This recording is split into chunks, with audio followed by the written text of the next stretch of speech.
Уруксатпы? Уруксат. Урматтуу Айсыл Турусбек, өзгөчө жагдайларда министрдин орун басары Кулматов. Бул межбет комиссияда мен дагы бармын. Бул межбет комиссия 2-3 жылдан бери иштеп атат. Бардын нерсе акчага келип такалып атат. Кечээ сиздер колдоп берген 52 миллион доллардын 32 миллион доллар бул мэрияга жүктөлгөн. Мэрия тараптан жарандарга 8%-тен газ котел алганга уже кредиттер башталып атат. Ал эми Минеколояга 8 миллион доллар, то есть 6 миллион доллар каралган. Булар лабораторияларды курат, передвижение сатып алат.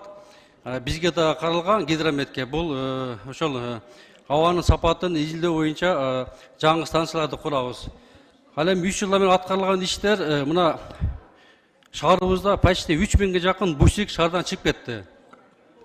Газдаштырылган, газ менен жүргөн автобустар кирип, дизелде жүргөн бусиктер чыгып кетти. 40-50ге жакын, мен эсимде так жок, 40-50ге жакын соц объекттердеги жанагы газовый котелдорду, то есть котелдору көмүр менен иштеген, газдаштырылды. ТЭЦ ремонттон өттү, мурдагыдай түтүн чыкпай калды. Калты конуштар газификация кылып атат, Газпром мүмкүнчүлүгүнө жараша жылдан жылга. Андан сырткары экотех инспекция тарабынан банялар жана башка швейн отходдорду, шиналар жаккан ишканалар текшерип штрафтарды салып атат, токтотуп атат, жабып атат.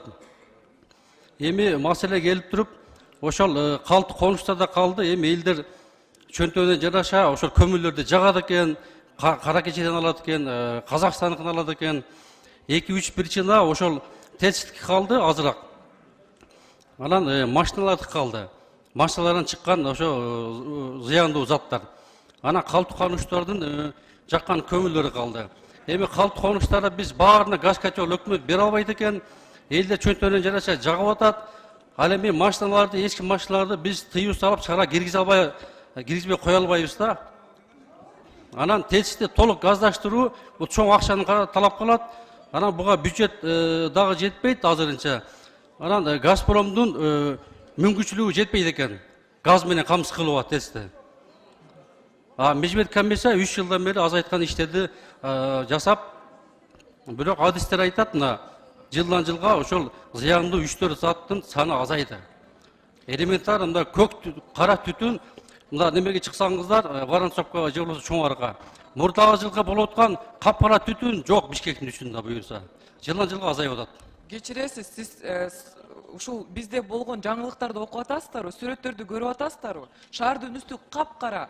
Каяка жоголгонун мен түшүнбөй жатам. Сиздер жасап аткан чараларды биз сезбей жатабыз. Балким чындап эле кагаз түрүндө бардыңар иштеп атасыздар. Бирок иш жүзүндө факт боюнча карасаңыздар, соцсеттерге дайыма чыгып атат. Уровень загрязнения биз топ 3 шаарга кирдик дүйнө жүзү боюнча. Бул антирейтинг. Анан сиздердин жумушуңуздардын натыйжасы ошол жерден көрсөк болот. Шаардын үстүн карасаң капкара,